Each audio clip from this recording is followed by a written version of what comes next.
Hello friends, આપણે આજે એક નવા ટોપિક વિશે વાત કરીશું. તો આપણે નવા ટોપિક એટલે કે જમીન એ શું છે, તેમાં કયા તત્વો આવેલા છે, કે કેવી રીતે બની છે, તેના વિશેની આપણે આગળ વિસ્તૃત ચર્ચા કરીએ.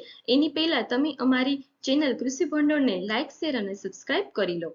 તો ચલો આપણે વાત કરીએ હવે સરસ મજાની જમીન વિશે. તો કે જમીન એ કેવી રીતે બની, એ જમીન એ કોને કહેવામાં આવે છે. તો આપણને ખ્યાલ છે કે આપણે બધા જ અત્યારે પૃથ્વી પર રહીએ છીએ. તો પૃથ્વી પર જે રહીએ છીએ એ પૃથ્વી એક સૂર્યમાળાનો એક ભાગ છે, કે હજારો લાખો વર્ષો પહેલા જે સમયે પૃથ્વીની ઉત્પત્તિ થઈ હતી એ સમયે એ પૃથ્વી સૂર્યમાંથી એક ધગધગતા ગોળા સ્વરૂપે નીકળેલી હતી. ત્યારબાદ પૃથ્વીની ઉત્પત્તિની શરૂઆતમાં એ ખડકો અને ખનિજોથી લદાયેલી જોવા મળે છે, કે જેમાં ખનિજો અને ખડકો બનેલા હતા. કેમ કે જે ધગધગતો ગોળો હતો એ ઠંડો પડ્યો અને શાંત થતા તે ખડકો અને ખનિજોથી બનેલા હતા તેના સ્વરૂપમાં અસ્તિત્વમાં આવ્યા.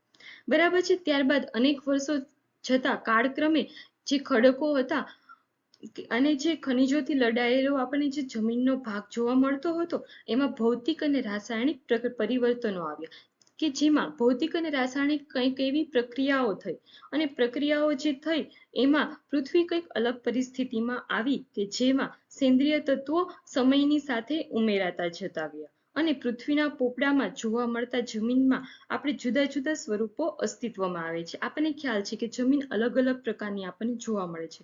અલગ અલગ સ્વરૂપો હતા કે જે અસ્તિત્વમાં આવ્યા અને જેને આપણે જમીન તરીકે ઓળખીએ છીએ.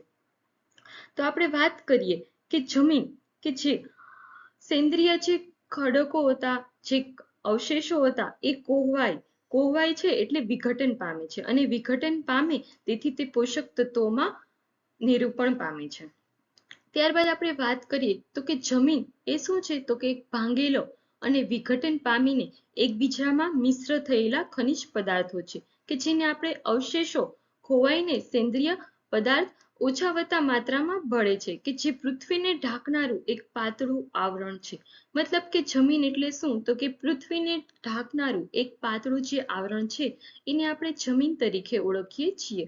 પૃથ્વીની સપાટી ઉપર સળંગ એક માટીનો થર પથરાયેલો છે, કે જેને આપણે જમીન તરીકે ઓળખીએ છીએ. તો આપણે જમીન શું છે, કેવી રીતે બની, એની તો વાત કરી લીધી. તો હવે આપણે વાત કરીએ કે જમીનનું મહત્વ શું છે. તો કે જમીન એ શા માટે આપણે અલગ અલગ મહત્વ ધરાવે છે, આપણને ખ્યાલ છે. તો એ શા માટે મહત્વ એનું એટલું બધું છે, તેના વિશેની આપણે ચર્ચા કરીએ. તો કે જમીન એ છોડને ઉગવા માટેનું એક માધ્યમ પૂરું પાડે છે. જમીન છે તો એમાં પોષક તત્વો માટે ખોરાકનો કુદરતી ભંડાર સમાન છે. ત્યારબાદ છોડના ઉગવા, પછી છોડના વૃદ્ધિ વિકાસ માટે જમીન સિવાય અન્ય પણ પરિબળો જરૂરી છે, જેવા કે ખાતર, પાણી વગેરે દ્વારા જમીનના માધ્યમ દ્વારા જ આપણે આપી શકીએ છીએ. મતલબ કંઈ પણ પાક આપણે ઉગાડવો છે તો તેના માટે જમીન જરૂરી છે, કેમ કે પાક ત્યારે જ ઉગે કે જ્યારે તેને ખાતર મળે, પાણી મળે, જરૂરી અન્ય પોષક દ્રવ્યો મળે. એ બધી જ વસ્તુ ક્યાંથી મળે છે, તો કે જમીન દ્વારા. બરાબર છે. ત્યારબાદ વાત કરીએ કે જમીન તો કે એક સૂક્ષ્મ જીવાણુનું કાર્યક્ષેત્ર છે, કે આ જીવાણુઓ એ સેન્દ્રિય રૂપમાં અપાયેલા પોષક તત્વો અને લભ્ય સ્વરૂપોમાં ફેરવે છે. ત્યારબાદ આપણે વાત કરીએ કે જમીનનું વર્ગીકરણ. જમીન એને કેવી રીતે આપણે વર્ગીકૃત કરી શકીએ છીએ. તો અહીંયા તો આપણે, તમને ખ્યાલ હશે કે આપણે જ્યારે નાના હતા ત્યારે પ્રાઇમરીમાં આપણે ભણેલા છીએ કે જમીન તો કેવી રીતના, ત્યારે એક પ્રયોગ આપણને કરાવતા કે જેમાં થોડી માટી નાખતા અને પાણી નાખતા, પછી એને એકદમ ફેરવતા અને એ જે બરણી હતી એને આપણે સ્થિર કરી દેતા. ત્યારબાદ આપણને અલગ અલગ લેયર જોવા મળતા. આ બધી વસ્તુ આપણે કરેલું જ છે પેલા પ્રયોગમાં. તેમાં સૌપ્રથમ આપણને ખ્યાલ છે, સૌથી નીચે બરણીમાં મોટી રેતી જમા થઈ જતી, ત્યારબાદ એના ઉપર ઝીણી રેતી સ્વરૂપે જમા થતી, ત્યારબાદ ચીકણી માટી સ્વરૂપે, અને ત્યારબાદ પાણી હોય છે, અને પાણીની ઉપર તરતા કણો જોવા મળતા આપણને, કે જેને આપણે સેન્દ્રિય પદાર્થ તરીકે ઓળખીએ છીએ. અને એ જ સેન્દ્રિય પદાર્થ છે કે જે જમીનમાં પોષક તત્વો માટે જવાબદાર હોય છે.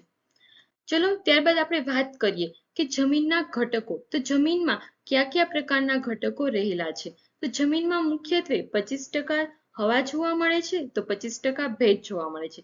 ત્યારબાદ 5% સેન્દ્રિય પદાર્થો જોવા મળે છે, અને બાકીના 45% ખનિજ પદાર્થો રહેલા હોય છે. ત્યારબાદ ખનિજ પદાર્થમાં આપણે વાત કરીએ તો ચીકણી માટી, ઝીણી માટી વગેરે અને મોટી રેતીનો સમાવેશ થાય છે. તો આપણે તો આજે વાત કરી બેઝિક ઇન્ટ્રો કે જમીન શું છે અને તેના આમાંથી મેઇન ક્વેશ્ચન પૂછાઈ શકે તો જમીનના ઘટકોમાંથી. તો આપણે આ વસ્તુ મોસ્ટ ઇમ્પોર્ટન્ટ છે યાદ રાખવા માટે કે 25% જમીનમાં હવા રહેલી છે, 25% ભેજ રહેલો છે, 5% સેન્દ્રિય પદાર્થ છે, તો 45% ખનિજ પદાર્થો રહેલા છે. તો આપણે ફરી આગળ અહીંથી કન્ટિન્યુ કરશું. જમીનની પ્રોફાઇલ શું છે, તેમાં કયા પોષક તત્વો આવેલા છે, જમીનના કયા પ્રકારો છે, કયા રાજ્યોમાં કેવા પ્રકારની જમીન આવેલી છે, જમીનના ઓર્ડર કેવી રીતે ટોટલ 12 ભાગ પડેલા છે, તો તે કેવી રીતે છે, કયા જમીન માટે કયા તત્વો જરૂરી છે, હરેક વસ્તુની આપણે આવતા લેક્ચરમાં ફરી ચર્ચા કરીશું. અને એ લેક્ચર ખૂબ જ ઇમ્પોર્ટન્ટ હશે, એમાંથી મેક્સિમમ ક્વેશ્ચન પૂછાવાની સંભાવના હશે. તો ચાલો ફ્રેન્ડ્સ, આપણે આજનું વિડીયો અહીં સુધી જ રાખીએ. ફરી મળીશું નવી વાતો સાથે, નવા ટોપિક સાથે. તો ત્યાં સુધી તમે અમારી ચેનલને લાઈક, શેર અને સબસ્ક્રાઇબ કરી લો. અને હા, તમને અમારી ટેલિગ્રામ ચેનલની કોઈ લિંક જોતી હોય તો આપણે યુટ્યુબમાં જે બાયો સેક્શન છે બાયોનું, ત્યાં જશો તો તેમાં લિંકમાં મળી જશે. તો ત્યાંથી તમે ટેલિગ્રામ ચેનલને જોઈન કરી શકો છો. ઓકે.